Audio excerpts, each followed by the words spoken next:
ప్రభునందు ప్రియమైనటువంటి నాతోటి సహోదరి సహోదరులందరికీ మన ప్రభువును రక్షకుడైన యేసుక్రీస్తు నామములో అందరికీ శుభవందనాలు తెలియజేస్తా ఉన్నాం.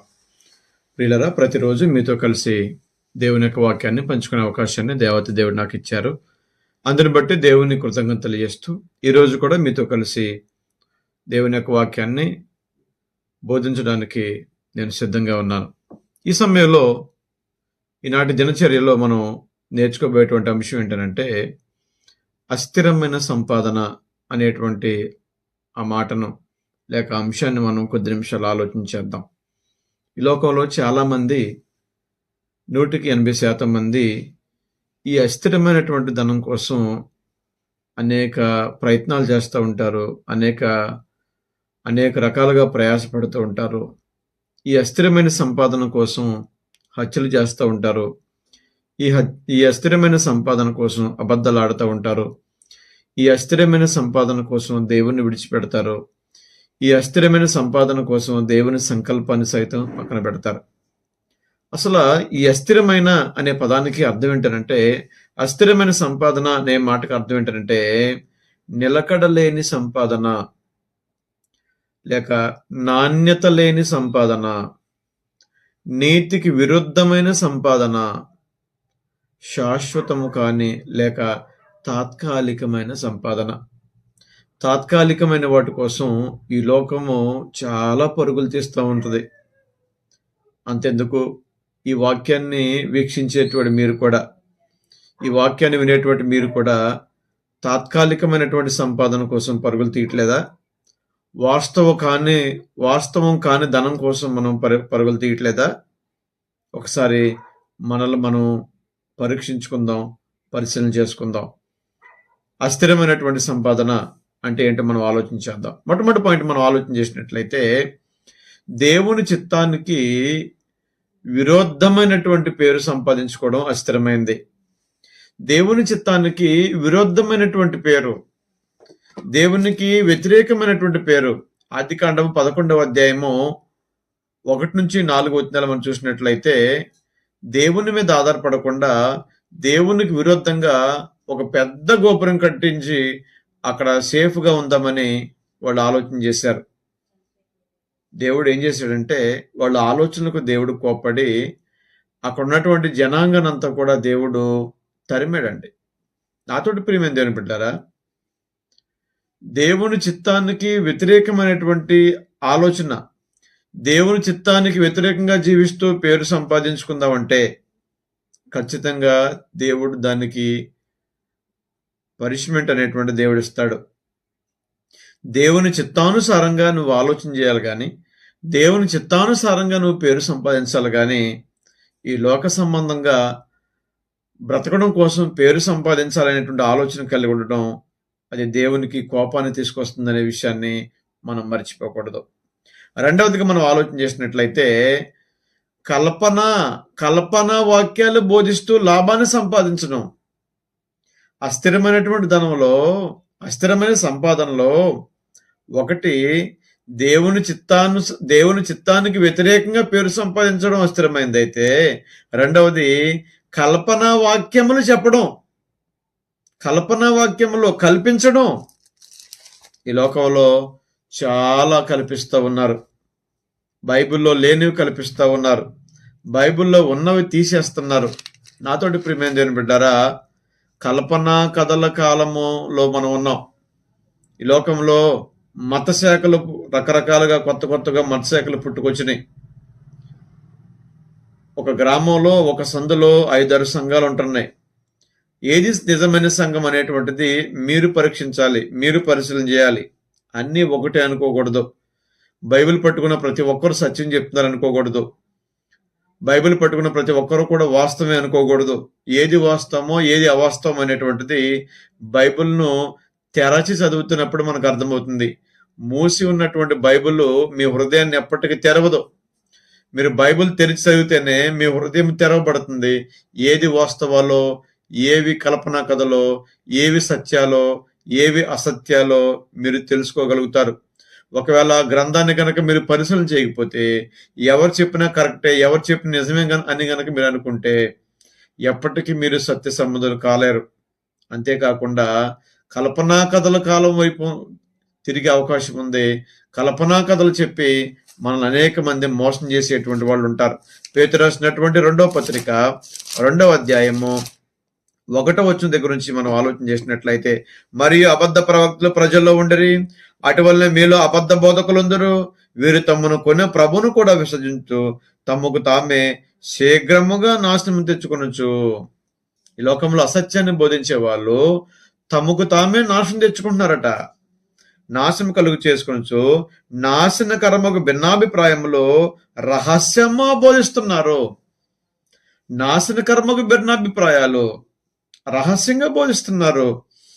వెలుగులోకి రమ్మంటే రారు, వాస్తవాన్ని పరిశీలన చేయమంటే చేయరు. మీరు చెప్పేది సత్యం కాదు, ఇది సత్యం అని చెప్తే వినరు. వాళ్ళు చెప్పిందే సత్యం అనేటువంటి భ్రమలో బ్రతుకుతూ బోధిస్తూ ఉంటారు. లోకం కూడా అలాంటి వారిని అనుసరిస్తూ ఉంది, అలాంటి వారికి ప్రాధాన్యత ఇస్తూ ఉంది, అలాంటి వారికి జైలు కొడతా ఉంది, అలాంటి వారిని గొప్ప చేస్తూ ఉంది. 2వ వచనం అంటాడు, మరియు అనేకులు వారి పోకరి చేష్టలను అనుసరించి నడుతురు. నిజమే కదా, మా అయ్యగారు ఏం చెప్తే అదే, మా అయ్యగారు ఏం చెప్తే అది కరెక్టే. అనేకులు వారి పోకరి శాస్త్రం అనుసరించి నడుతురు. దేవుని చిత్తానికి వ్యతిరేకమైంది పోకరి శాస్త్రలే. దేవుని చిత్తానికి సొంత ఆలోచన కలిపింది పోకిరి చేష్టలే. బైబిల్లో లేనిది కూడా చేయడం పోకిరి చేష్టలే. బైబిల్తో చేయమన్నది చేయకుండా బైబిల్లో దేవుడు వద్దన్న చేయడం పోకిరి చేష్టలే. అయితే గ్రంథం ఏమంటుందంటే, అనేకులు వారి పోకిరి చేష్టను అనుసరించరు, వీరిని బట్టి సత్య మార్గము దూషింపబడుతున్నది. కల్పనా కథలు చెప్పేటువంటి వారు కల్పనా కథలు చెప్పి అనేకులు మోసం చేయడం వలన, అనేకులు వారి పోకిరి చేష్టలను అనుసరించే వారు ఎక్కువడం వలన వారిని బట్టి సత్య మార్గం దూషింపబడుతుంది. సత్యాన్ని తెలుసుకునేటువంటి లోకం కరువైపోతుంది. ఎక్కడో 100 మందిలో ఒకరు మాత్రమే సత్యాన్ని గ్రహించగలుగుతున్నారు. మిగిలిన 99 మంది కూడా అసత్యానికి మొగ్గు చూపుతూ ఉన్నారు, అసత్యం వైపు మళ్ళుతూ ఉన్నారు. అది దేవుని వాక్యానికి విరుద్ధమైంది. ఒకవేళ అలాగా అసత్యాన్ని ప్రేమించి కల్పనా కథల వైపు నువ్వు కూడా తిరిగితే అస్థిరమైనటువంటి జీవితాన్ని, అస్థిరమైనటువంటి సంపాదనను సంపాదించుకుంటున్నావు అనే విషయాన్ని మీరు అర్థం చేసుకోవాల్సినటువంటి అవసరం ఉంది. అక్కడ చూడండి, వారు అధిక లోబులే కల్పనా వాక్యములు చెప్పుచు మీ వలన లాభము సంపాదించుకుందరు. మీ వలన అసత్యాన్ని బోధించి లేని వాటిని కల్పించి మీ వలన లాభం సంపాదించుకుంటున్నారట. ప్రస్తుతము 40 రోజులు లెంటర్ డేస్ చేస్తున్నారు. బైబిల్లో ఉందా? బైబిల్లో పాటించేవారు ఉన్నారా? పాటించమని దేవుడు చెప్పాడా? అసలు ఈ 40 రోజులకి బైబిల్లో ఉన్నటువంటి 40 రోజులకి ఏమైనా సంబంధం ఉందా? యేసుక్రీస్తు మరణ పునరుద్ధానానికి ఇప్పుడు చేసే ఉపవాసానికి సంబంధం ఉందా? ఈస్టర్ అనే పదం బైబిల్లో ఉందా? చేసిన వారు ఎవరైనా ఉన్నారా? మరి లోకం ఎందుకు చేస్తుంది అంటే, లోకం కల్పించిన కథలనే నమ్ముతుంది తప్ప లోకము వాస్తవాల్ని నమ్మట్లేదు.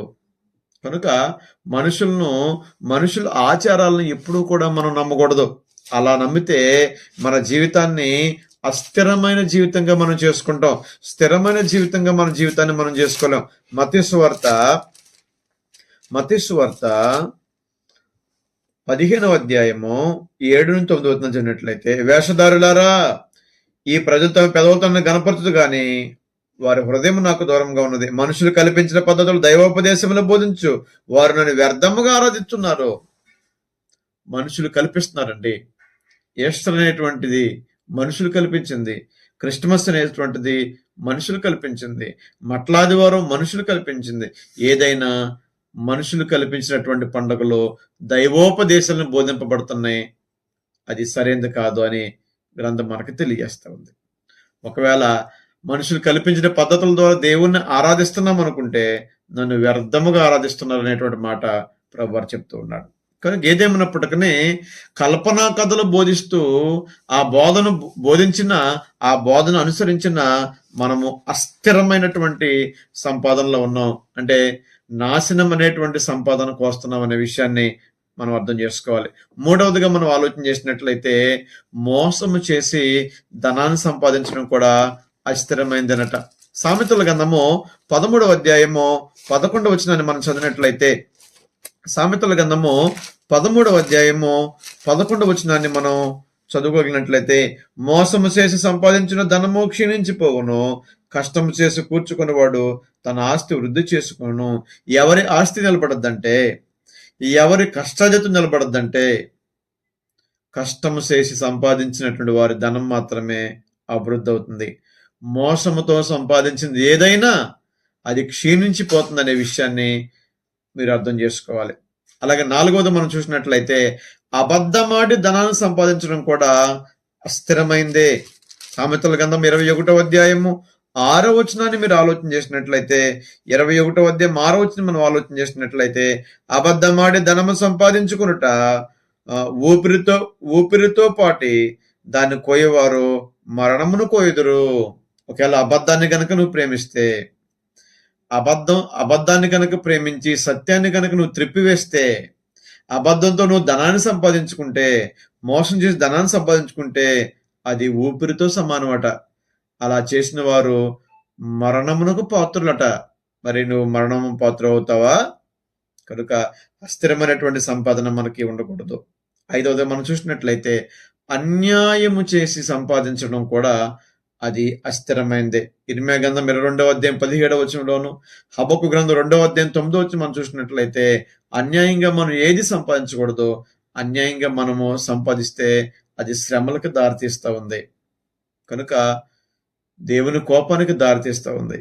కనుక నాతోటి ప్రియమైన దేవుని బిడ్డారా, అస్థిరమైనటువంటి సంపాదన గురించి ఆలోచించేయక వాస్తవమైనటువంటి ధనం గురించి ఆలోచించేయండి.